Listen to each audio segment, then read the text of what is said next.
Hello दोस्तों, मेरा नाम है शहजाद और आपके अपने यूट्यूब चैनल पर आपका स्वागत है। उम्मीद करता हूँ आप बेहतर से होंगे और आपकी ट्रेडिंग अच्छी चल रही होगी। तो चलिए आज का हम वीकली एनालिसिस कर लेते हैं कि कल यानी कि 12 से लेकर के 17 अगस्त तक का मूवमेंट क्या होने वाला है और किस तरह से प्राइस मूवमेंट करने वाला है। तो जैसा कि मैंने पिछले 1-2 लेक्चर में लिया था कि जीबीपी जेपीवाई का जो रिवर्सल है अभी वो कुछ क्लियर नहीं हो पा रहा है, बट 2 कैंडल से यानी कि ट्यूसडे और वेडनेसडे के कैंडल से ये बात साबित हो गई थी कि मार्केट में कुछ ना कुछ तो मूव होने वाला है, कुछ ना कुछ चेंजेस होने वाले हैं और उसका इम्पैक्ट जो है वो हमको हमारे प्राइस मूवमेंट में देखने को मिला हुआ है। अभी अगर आप देखेंगे तो यहाँ पे 2 कैंडल्स बनी हुई हैं जो कि बुलिश कैंडल्स हैं। मैं आपको दिखा दे रहा हूँ। ये जो 2 कैंडल आप देख रहे हैं, एक कैंडल ये और एक कैंडल ये और एक छोटी कैंडल, ये 3 कैंडल जो है वो हमें बुलिश का सिग्नल दे चुकी हैं। क्योंकि आपको पता है कि पिछले लगभग 3 हफ्तों से मार्केट हम डिक्लाइन कर रही थी और उसके पीछे रीजंस तो बहुत सारे थे, बट जो मेन रीजन थे वो जेपीवाई का जो इंटरेस्ट रेट है वो उसका बढ़ जाना था और जीबीपी का इंटरेस्ट रेट कम हो जाना था। आपको पता है कि जो जीबीपी है उसने अपना बैंक ऑफ इंटरेस्ट 5.5% से कम करके 5.25% तक 5% तक कर दिया था और बैंक ऑफ जापान ने अपना इंटरेस्ट रेट 0.1 से बढ़ा करके 0.25 कर दिया था, जिसकी वजह से बहुत सारे शेयर मार्केट में क्रैशेस हो गए, बहुत सारे लोगों के पैसे डूब गए। ये चीज़ें आपको पता है। तो एक बात और आपको हम समझाने की कोशिश करते हैं इसमें कि देखिए अब जीबीपी जीपीवाई में मूव क्या होने वाला है। ये कैंडल जो बनी है, ये वाली कैंडल और ये वाली कैंडल, अब यहाँ से अब ट्रेंड शुरू हो गया है जहाँ तक मेरा अनुमान है, और मैंने इसमें पहले से ही बाय का ट्रेड लिया हुआ है। अब देखिए ये जो एक कैंडल बनी हुई थी पिछले हफ्ते ही, इसका एक बुलिश एक लंबी बिग ऊपर की बॉडी और एक नीचे लंबी बिग, ये इस बात की गवाही देती है, और एक हाई वॉल्यूम ये इस बात की गवाही देती है कि मार्केट में एक बुलिश प्रेशर आ गया है, जिसकी वजह से एक लंबी बिग बनी, बॉडी छोटी बनी और एक हाई वॉल्यूम बना। ये जो हाई वॉल्यूम था ये आज कल ये मतलब कितने लगभग 2 महीनों से सबसे ज़्यादा ट्रांजैक्शंस इसमें हुए थे। तो कहीं ना कहीं ये इस बात का सबूत था कि जितने सारे बायर्स थे या फिर जितने सारे शेयर होल्डर्स थे जिन्होंने अपने शेयर्स को या फिर अपने पोजीशंस को होल्ड किया हुआ था, वो यहाँ पर आकर के एकदम से कंटिन्यूसली वो लोग बेचने लगे और बेच करके अपना प्रॉफिट ले करके फिर मार्केट से बाहर निकल गए। ठीक है, अब मैंने कहा था आपसे कि आप कम से कम कन्फर्मेशन लीजिएगा, क्योंकि मैंने कल लेक्चर नहीं लिया हुआ था।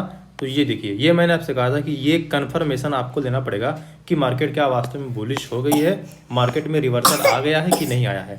तो आई थिंक मार्केट में रिवर्सल आ गया है, क्योंकि पिछली 3-4 कैंडल्स इस बात को डायरेक्ट रही हैं। ठीक है, यहाँ पे अब आप क्या कर सकते हैं, ये देखिए यहाँ पे जो कल की यानी कि जो कल की कैंडल बनी है फ्राइडे की, वो कैंडल बहुत ही छोटी है और छोटी होने के साथ साथ उसका वॉल्यूम भी कम है। अब कैंडल भी छोटी है, उसका वॉल्यूम भी कम है, यानी कि इस पूरे सेशन में ट्रांजैक्शंस कम हुए हैं और कैंडल बॉडी छोटी बनी है, बिग भी छोटे छोटे बने हैं, यानी कि प्राइस ने बहुत ज़्यादा मूव नहीं किया है।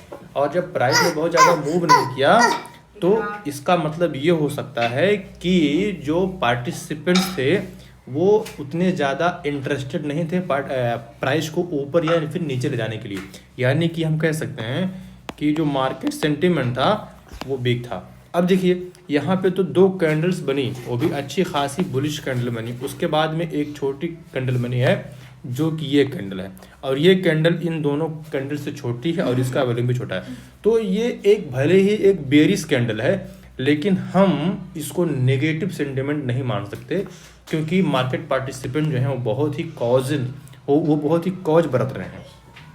ठीक है, तो अब हम ये कह सकते हैं कि मार्केट में बुलिशनेस स्टार्ट हो गई है, और अगर आप स्विंग ट्रेड करते हैं या फिर आप इंट्राडे करते हैं तो आप बाय में जा सकते हैं। लेकिन अगर 4 आवर चार्ट का देख करके थोड़ा सा आप स्टॉप लॉस, कम से कम ये जो कैंडल बॉडी बनी है, रेड कैंडल बॉडी, इसका जो लोअर विक है इसके नीचे लगाइएगा, तो आपका स्टॉप लॉस हिट होने के चांसेस कम रहेंगे और आप अपना टेक प्रॉफिट कम से कम यहाँ तक का चूज कर सकते हैं।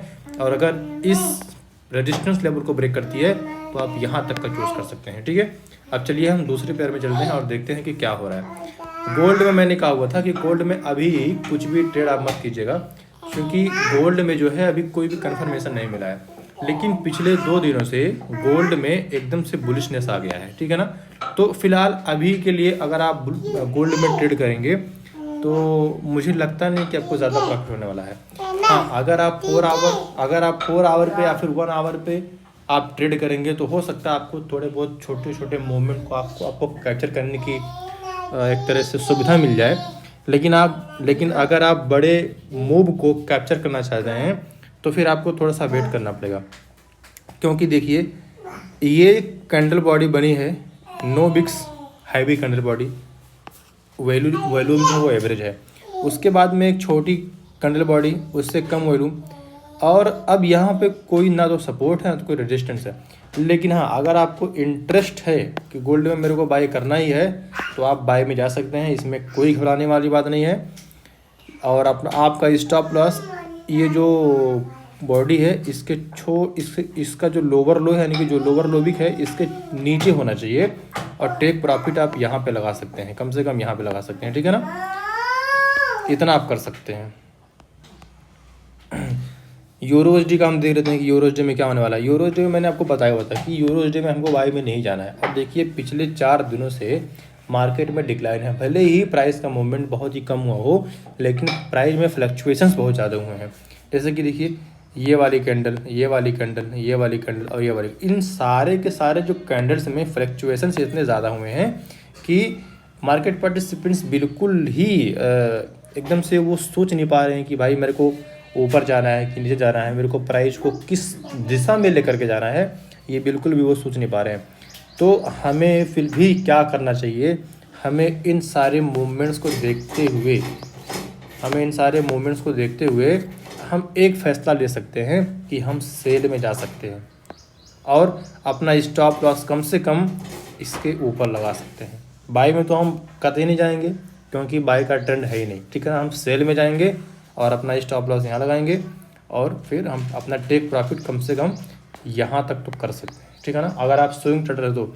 लेकिन अगर आप इंट्राडे करते हैं तो आपके लिए भी सेम चीज़ है, आप कम से कम इस रेजिस्टेंस लेवल का ब्रेक करने का आप वेट करेंगे। जैसे ही इस सपोर्ट लेवल को प्राइस ब्रेक करेगी, अपना टीपी आप यहाँ लगाएंगे, स्टॉप लॉस इसके जस्ट ऊपर लगाएंगे और इतना आप कैप्चर कर सकते हैं। और अगर बाय द वे ऐसा हुआ कि प्राइस ऊपर जा रही है तो फिर आप इस रेजिस्टेंस लेवल को ब्रेक करने का वेट करेंगे। जैसे इसको ब्रेक करती है आप बाय का ट्रेड लेंगे, अपना इस टीपी कम से कम यहाँ लगाएंगे और आपका स्टॉप लॉस कम से कम इस रेजिस्टेंस लेवल के नीचे होगा। आप इतना मूव कैप्चर कर सकते हैं।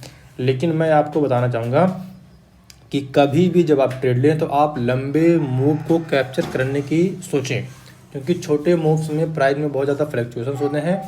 जो ट्रेडर्स होते हैं उनका जो माइंडसेट होता है वो थोड़ा सा डाइवर्ट हो जाता है और वो बाय सेल करते करते अपना पूरा मनी लॉस कर देते हैं। ठीक है ना, अब देखते हैं कि आने वाले दिनों में न्यूज़ कैसे हैं। देखिए आने वाला हफ्ता बहुत ही इंपॉर्टेंट होने वाला है, चाहे वो यूएसडी को लेकर के हो, चाहे वो गोल्ड को लेकर के हो, चाहे वो जीबीपी को लेकर के हो, चाहे वो जेपीवाई को लेकर के हो।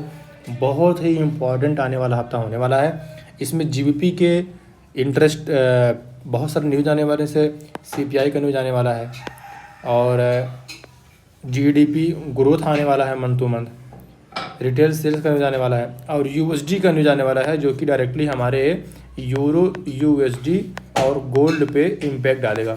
तो आने वाला हफ्ता बहुत इंपॉर्टेंट है, तो इसलिए हमें बहुत ही सोच समझ के ट्रेडिंग करनी पड़ेगी। ये रहा आज का बेकी लेक्चर। बाकी मैं डेली का एनालिसिस आपको देता हूँ। डेली का एनालिसिस स्विंग ट्रेडर के लिए भी होता है और इंट्राडे ट्रेडर के लिए भी होता है, तो दोनों चीज़ें आपके सामने हैं। आप बोर कीजिएगा और पढ़िएगा। बाकी का मंडे का लेक्चर आपको मिल जाएगा। पढ़ते रहिए और चैनल को सब्सक्राइब और लाइक और शेयर ज़रूर कीजिए। Thank you.